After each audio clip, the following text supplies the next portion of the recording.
So I was like 35, and then my other brother, that is Aldo, and he is 3 years younger than me. When I found out that all the symptoms that my older brother was going through, very related to what I had, I knew that he was depressed.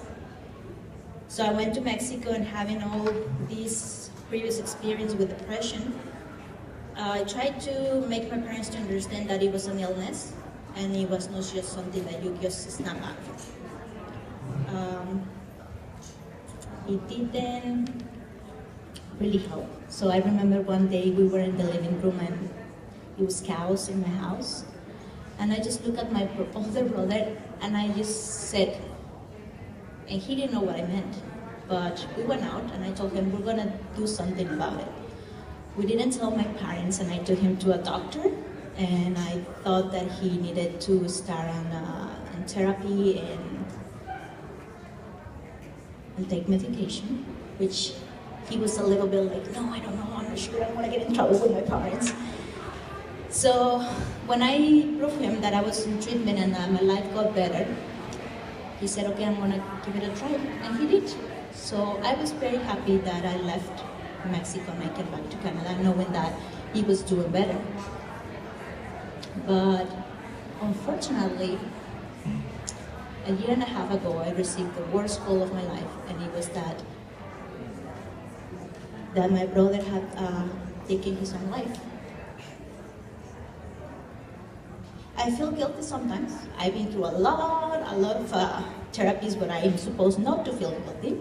But to be honest, I was thinking that, okay, I give him the treatment, I told him how he can get better. But I felt like when you give a kid a bike and you teach him how to ride it, and then you just like, okay, he's gone. And I just thought that was gonna be good, okay. But then in the middle he fell, right? So when my mom called me to let me know that he was not with us anymore, I found out that he stopped the medication. And one of the things that said it could be like, how do you call that thing? Side effect? Effects, thank you. It's that you could probably take your life. I was really sad. But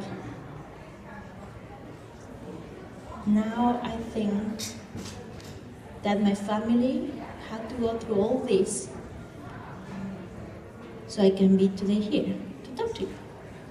And even though it's really hard, I think for some reason that his motive in this world, his meaning in this world was to make a difference. So we create a organization in Mexico City to talk about depression. And now it's called Beto Vaquero, Beto Cowboy, that's how we used to call him.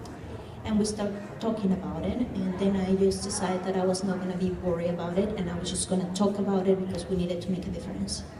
If my brother death had to happen in my family, and we have to go through the whole thing that we're going through to change someone's life, I'm glad that he was my brother, that he is my brother.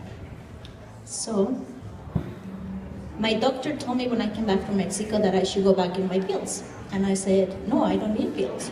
I don't think I need pills because I think there is a difference between being sad, being depressed, and being grieving. So I thought, I'm not depressed, I'm just grieving.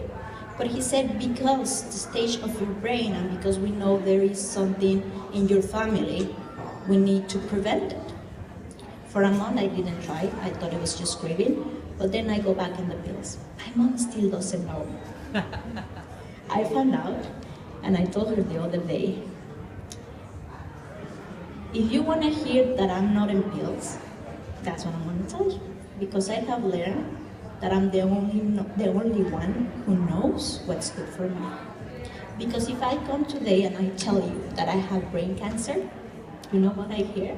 Oh my God, poor girl.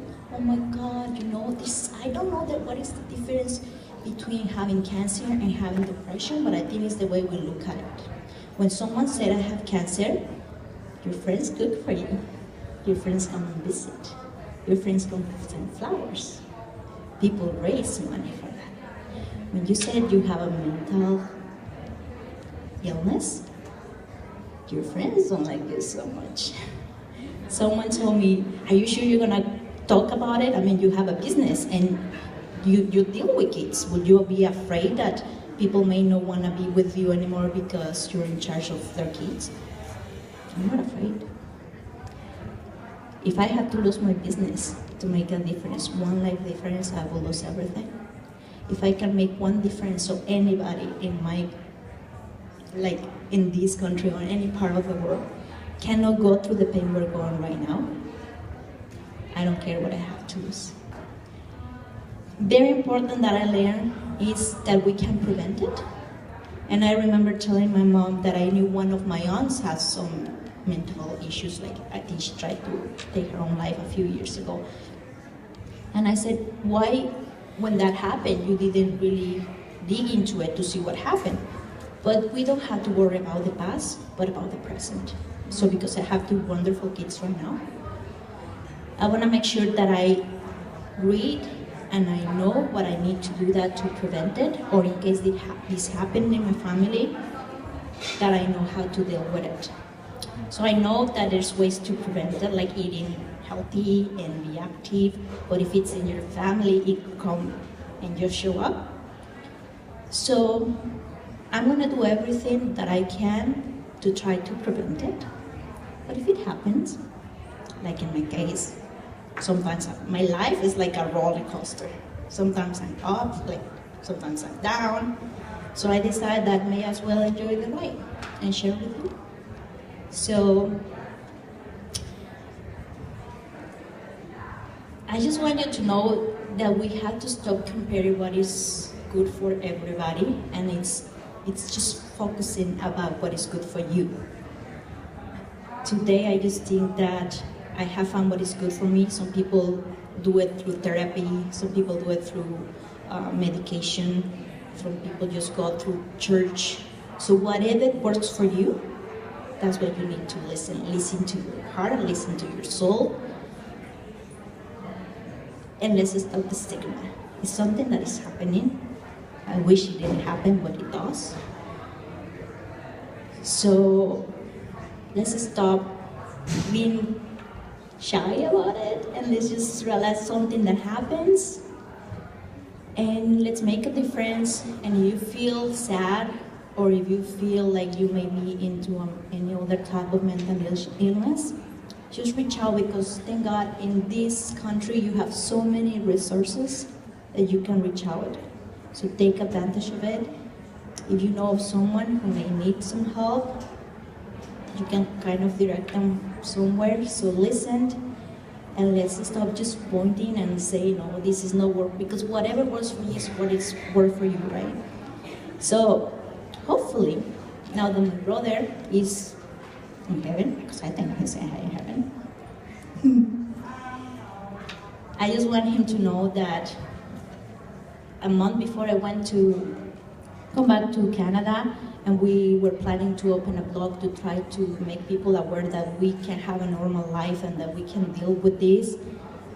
Now he's gone, so I'm doing the homework by myself.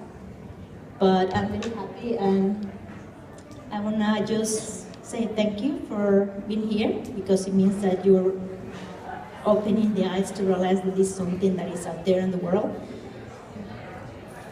And I just want you to please give a big, big applause, because if the sacrifice for my brother is for us to make a difference, I want him to listen to this clapping all the way to wherever he is. And I want him to tell him that we were supposed to be this today. Now I'm doing it here, and you're doing it somewhere. And I love you, and I miss you, but we're gonna make a difference. And you taught me so many things since I was 2 years old, and you taught me to be strong. And now you taught me that we can make a difference. So now that you're not here, I'm gonna make sure that that deal we did 2 years ago keeps going. So I want to thank you, and please give big applause for Humberto.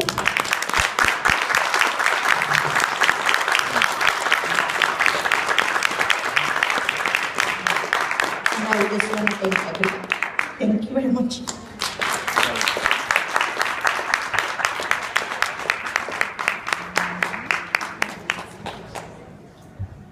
Thank you, Elise. It's people like you that are willing to speak out that do make a difference in this world. We need more people that will speak